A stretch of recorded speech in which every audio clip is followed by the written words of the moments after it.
Bismillahirrahmanirrahim. Hello, people. We are going to start November 11. Oh, sorry, November 2020. And this is the paper 3-1. Okay, paper 3. Let's start this. Okay, here we are. And here is the first question. Okay, here's a blank page, and here is the first question. Now, this is from the absolute linear inequalities. Okay, let me utilize this opportunity to tell you all about the absolute linear inequalities. There are three types of these absolute linear inequalities. Let me tell you about them very quickly. First of all, bacho, you can have an inequality like this. For example, you can have x minus 3 absolute less than or greater than equal to a number. For example, it is just 2. And let me put it like this, x minus 3 is greater than 2.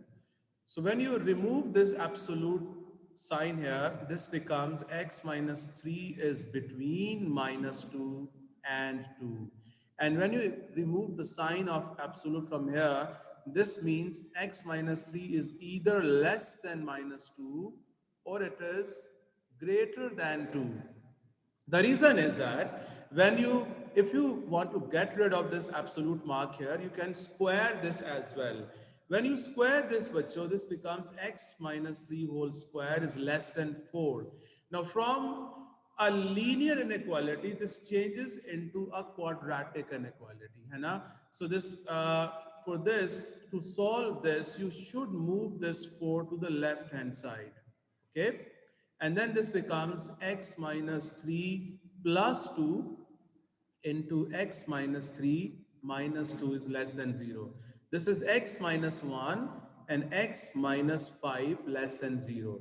Remember, when you have the less than sign, so your solutions, your values of x are going to be between the two roots, 1 and 5.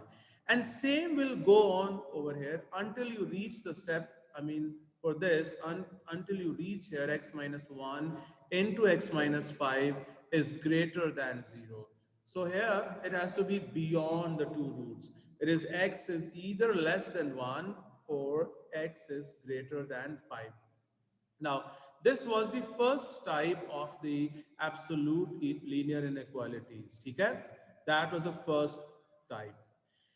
Now, when you have the second type there, can someone tell me what was in the second type of the absolute linear inequalities? Okay, I don't want to waste the time here because we are on the recording here. The second absolute and absolute linear inequalities they are in this form. You will have it like this,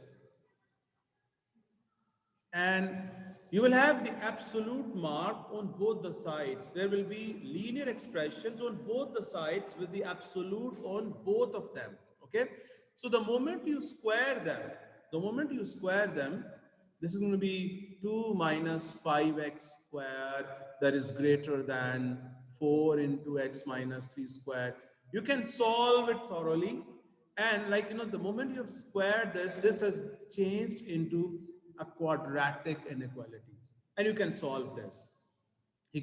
That is the second time. I'm not going to solve this all.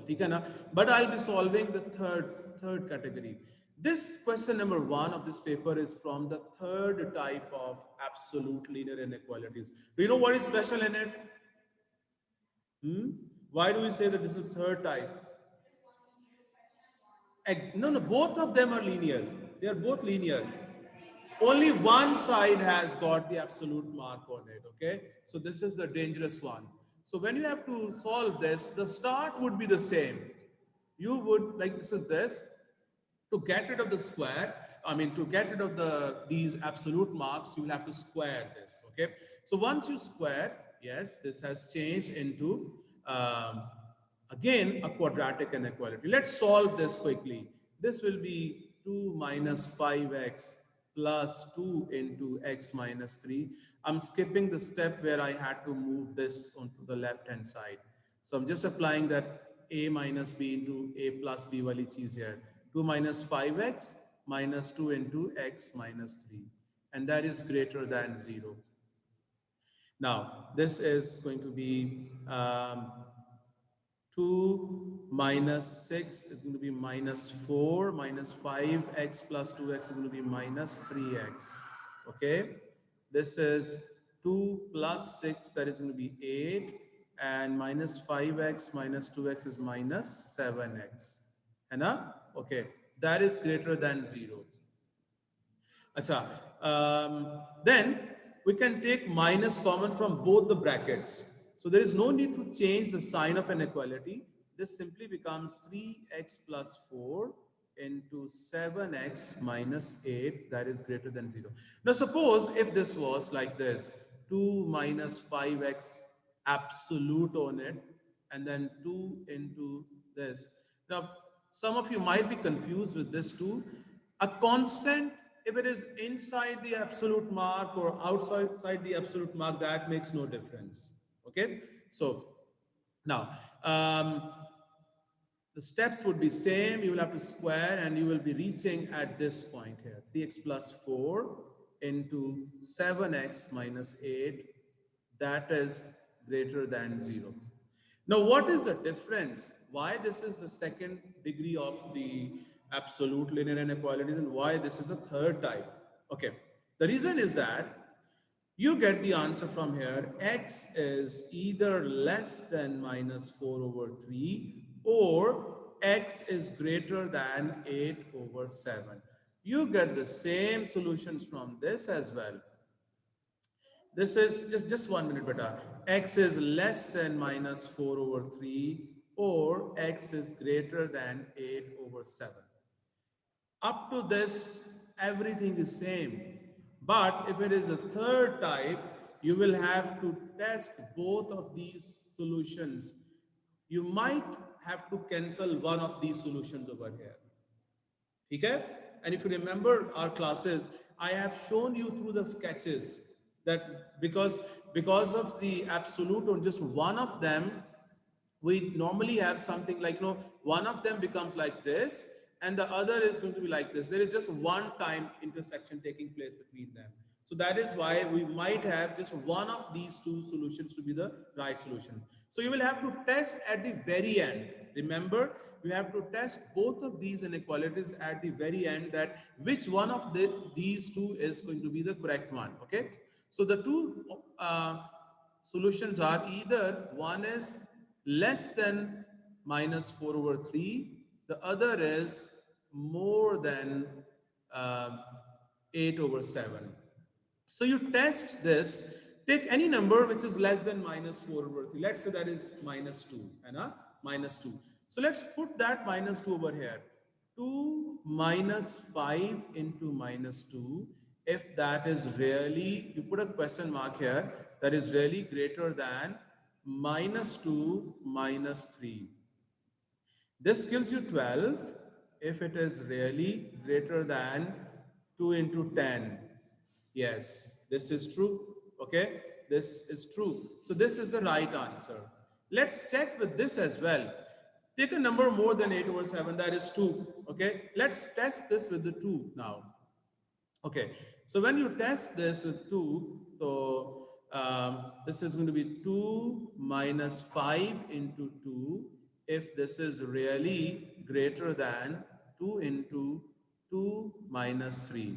This one is going to give you minus 8 is if that is really greater than 2. Is minus 8 greater than 2?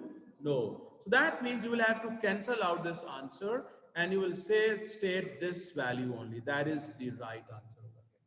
So this happens in the third type of the absolute linear inequalities. Yes, beta. We took minus common from both of them. This is minus into this minus, so this remains positive. Okay, na? If you had to switch, like you have to multiply both the sides of the minus, then you have to switch the sign of inequality. Okay? Okay, bacho. Now we move on to the second question.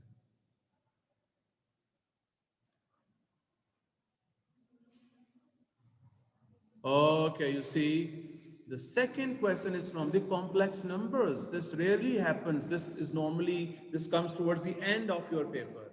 Okay, na? So this is your question. You try this and I'll be drawing this, taking a proper scale here.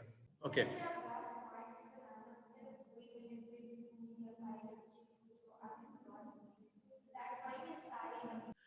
Okay, the first one is here, the modulus of z is more than or equal to 2. Now, this is a good question here, just to make you clear about the concept of the circle in this locus. When you have only this modulus of z, that means the center of the circle is going to be the origin, okay? And the radius is 2. So you have to show this circle passing through this point 2, 0, 2, 2, 0, 0, minus 2, and minus 2, 0. So there is no need to use a compass here, okay? And I'm sorry for this ladkhadata our circle here. No problem beta. Try to, if you mark these points, जितना भी बुरा circle बनाओगे थोड़ा सा सही हो ही जाएगा वो, ठीक है? अच्छा. Now the second thing is, you see this is z minus 1 plus iota. You should always write this in this form, z minus. Always write it in this form. Without writing in this form, you cannot determine the center of the circle, okay? So now you know that the center of the circle is going to be 1 minus iota. So here is the center of the circle.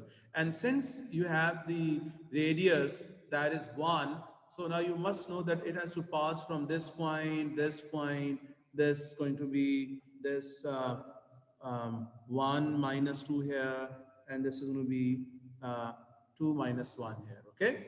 So I'll be drawing this. I should show them like tangents over here, okay?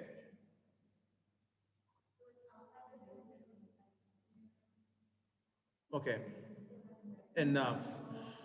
Okay, now coming to the shading part. It says shade the region whose points represent complex number z satisfying these inequalities. So this greater than means it's a region outside the circle, है ना? And this less than sign means it's a region inside the smaller circle. So this is that shading.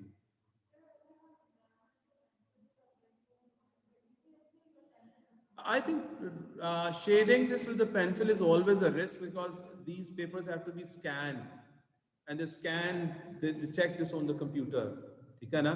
So if you think that your pencil work would be scanned well, तो fine.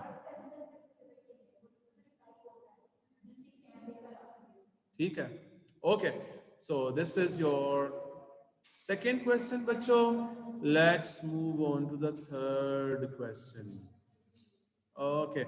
Now, the ones who have been practicing the papers, you should have seen this question many times in the past papers. ये बहुत दफा आया होगा ये same question from the parametric equations. Okay. So you start right away. This is your dx by d theta. That is going to be 2 sine 2 theta because the derivative of cos is minus, है ना? And the derivative of 2 theta is going to be 2. And similarly, you have your dy by d theta, that is 2 plus 2 cos 2 theta. Okay, you can take 2 common from here. This is 2 into 1 plus cos 2 theta. So we have to show that this dy by dx is cotangent theta. So dy by dx is going to be dy by dx, and you can have d theta here, and this is d theta here. So dy by d theta is 2 into 1 plus cos 2 theta, and this is going to be 2 sine 2 theta. The 2's are cancelled. And I have been telling you that learn this formula by heart, that 1 plus cos 2 theta is, what is 1 plus cos 2 theta? 2 cos square theta. And 1 minus cos 2 theta is 2 sine square theta. That is 2 sine square theta. Okay. So 1 plus cos 2 theta ki jagah I can write 2 cos square theta. And this is going to be 2 sine theta cos theta. These twos are cancelled, cos square cancel with this, and you have this equal to the cotangent theta, and you should mention that this is shown. And I thought this was an identity. Okay, so we have shown that this dy by dx is equal to cotangent theta. Okay, and okay, fourth question. In this fourth question, the examiner is doing a very annoying thing over here. No, what is an annoying thing? Yeah, when you have the base 10, that is not required to mention that this is base 10, but he's still writing this base 10. Okay, anyhow, let's start solving this. I think in the start of this question, you must tell the examiner, okay, look, mister, we know that log 10x can be written as simply log x, so that you can avoid writing this 10 again and again. So you people now have log 2x plus 1, that is log x plus 1 square. And let me write here log 10, because we know that log 10 is 1. We should have all of them with the log 10 here, so that you can apply the product or the quotient rule to get rid of this logarithms from here. So this is your log 2x plus 1, and this will become log x plus 1 whole square over 10. So now we can remove these logarithms. So this implies we have 2x plus 1, that is x plus 1 whole square over 10. And this becomes x squared plus 2x plus 1, that is equal to 20x plus 10. And finally, you have x squared minus 18x minus 9. Someone please take the calculator and apply the quadratic formula onto it and tell me what are the two values for this x here. He's asking, remember, look at this. He's saying, write the values correct to 3 decimal places. Minus 0.47 and 18.487. Would you like to accept both the values, or you would like to reject one of them? Yeah, I think both of them can be accepted. Yeah, because there's plus 1 with the x, है ना? So yes, and this is still going to be defined because 2x is still less than 1, है ना? ठीक हो गया. Okay, so that is your fourth question. Let's move on to the fifth question. Okay. By sketching a suitable pair of graphs, show that the equation this has exactly 2 roots in the interval. Okay, so 2 marks. So I'll have to first of all say y is equal to cosecant x equal to 1 plus e raised to power minus half x. So one of the equations is y is equal to cosecant x. The other equation is y equal to 1 plus e raised to power minus half x. Now please, minding the scale, an appropriate scale, you should draw them appropriately, okay? So this time I'm not going to waste any time in drawing the neater lines. This is you people's job to draw them neatly, okay? When I have to draw this cosecant x, I'll go back to see that what happens in case of sine. So when you have sine x, this is 0 here, 1 here, 0 here, and minus 1 here. And when you have that cosecant, that is the reciprocal of the sine, the cosecant x. So this is going to be infinity, 1, infinity, and this is minus 1. So we see that we need to have asymptotes at 0 and pi. So I'll draw some dotted lines here. There is already a dotted line here. Okay, this is your 1. This is your minus 1. So I only have to draw this within 0 to pi. Okay, so this goes like this. This goes like this. So try to draw a neat symmetrical graph over here, okay? Acha. So this is your y is equal to cosecant x. Now for the graph of y is equal to 1 plus e raised to my power minus half x, you should always remember the shape of this exponential graph, like if you have this as y is equal to e raised to power x. Remember, this is always like this. This is your y is equal to e raised to power x. Now, either if it is y is equal to e raised to power 2x or 3x or half x, the shape would be some of the same. Okay? And what if you have minus with the x over here? So this would be a graph like this.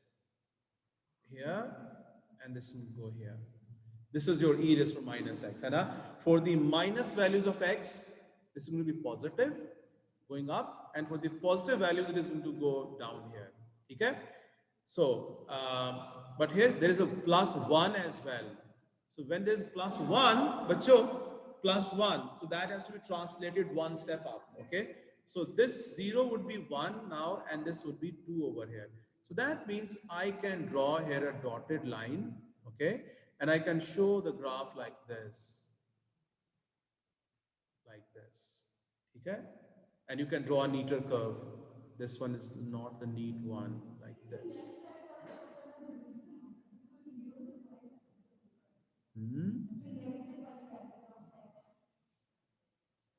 We don't need, yeah, that is not required, but you can always draw extra, but it should not be less than the required one. Okay, na?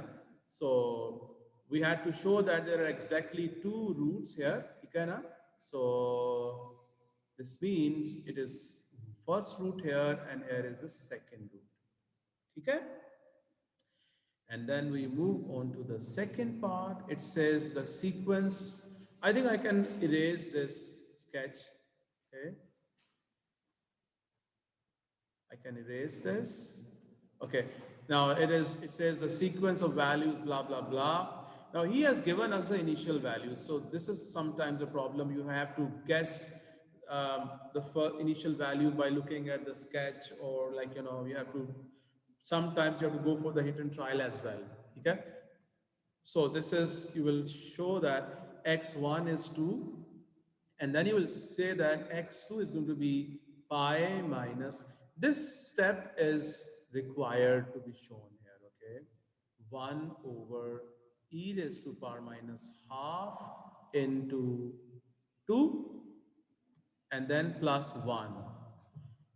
And then you have to write this correct to 4 decimal places. What do you get, bacho? Did someone put that in the calculator?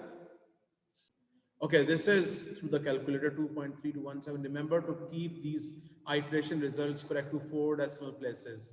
And then you have to go back to the calculator, substitute this instead of this place over here. So if you have used the brackets here, this would be easily replaced by the answer. So what is that? 3.01, 3.0154. 521. Okay. So then you will keep on noting, writing them until you get them converging. This value was wrong here. We have corrected it. And after, just using the equal button here, we get to this. And you see that up to 2 decimal places, this has converged here. So your answer is x equal to 2.28. Let's confirm this from the examiner's marking scheme here. It says, look at this, what it says, show sufficient iterations to at least 4 decimal places to justify 2.28 to 2 decimal places, or show there is a sign change. Achha, ye to dusri baat hai. So this is like, converging to 2.28. Okay? So 2.28 is the right answer. Okay, bachcho? So this is going to be the last question, okay? Not the last question because the time is not enough. Shall do the remaining question in the next segment, bacho.